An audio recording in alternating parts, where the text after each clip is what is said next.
Hi, Bronwyn Tyrrell, Financial Stylist at Vivid Advisors in Wodonga. I'm answering your questions, so what's important to you and what you want to know. This week I've been asked how to structure your bank accounts. What's the best way to structure your bank accounts to get them into the most effective way? So first of all, this is extremely personalised to the individual because everyone's different and there's never going to be a one-size-fits-all approach.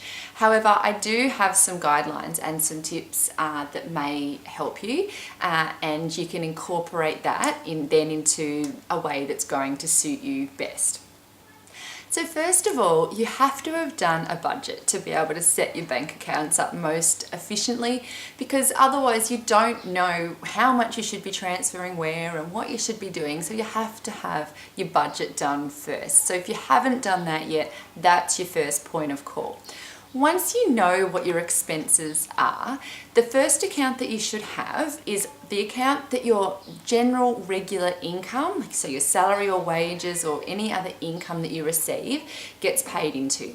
From that account, an external transfer should go across to a bills account. So that's the second account that you must have.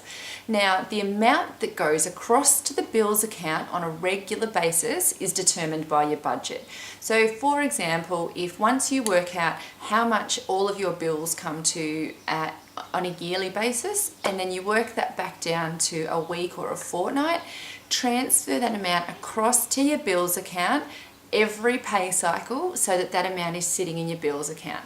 Then when those bills come due, you simply pay the bills from that account. You're not having to pay it from your normal bank account and going, oh, I can't go out this week because I've got car registration and insurance due all in the same week and I can't afford it. That money will already be sitting there ready to go in that bills account to be paid. So your bills account is the second most important account. Then the account I love to talk about and love to recommend is the fun account.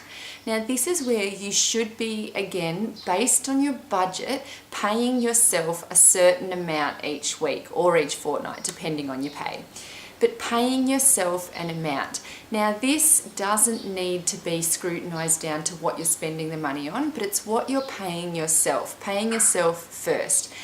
That money is what you can spend. Once it's gone, it's gone. This works really well for couples because it allows the couple, each person in the couple, to have their own fun account, and the money just gets transferred across to them on a regular basis. They can then do as they please with that money. If they spend it all in the first 2 days, too bad. There's nothing else left in there until the next pay cycle and the next transfer goes across. If you don't spend it all, it accumulates up and then you'll have more there to do other things.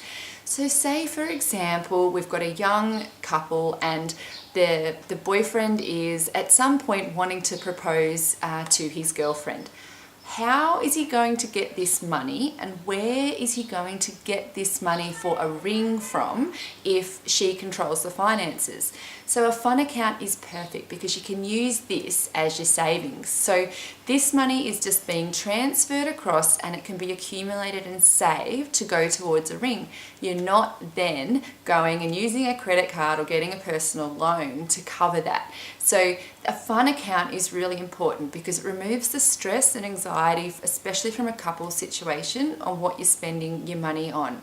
It's still budgeted. It's still determined how much you can afford to pay into that account on that regular basis, but what you're individually spending it on doesn't need to be recorded. Of course it can be, but it doesn't need to be so specific. So you've got your account that your salary, income, wages goes into, then the second account is your bills account, and then the third account is your fun account. If you're a couple, have a fun account each.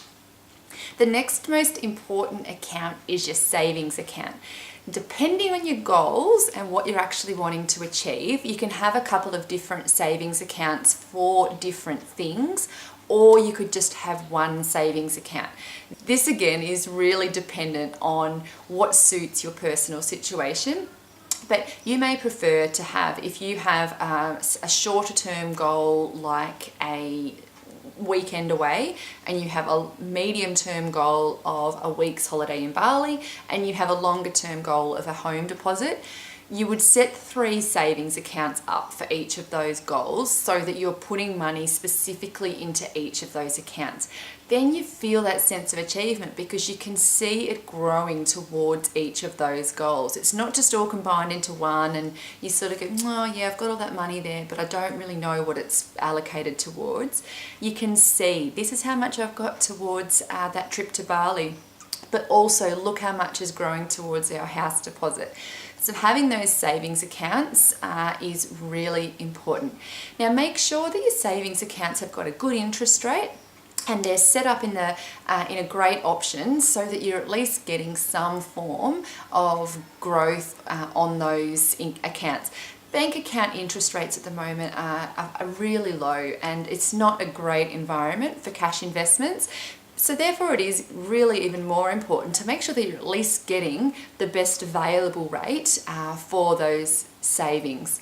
So having your account set up that way is the minimum guidelines of what we generally recommend. And from there it's personalised as to what would suit. So having your account that your wages income goes into, having your bills account, having your fun account or 2 if you're a couple, and having your savings account or multiples of those dependent on what your goals are. So if you need any assistance in regards to setting up your bank accounts in a way that's going to work individually for you, contact us and we'd love to help. Talk to you soon.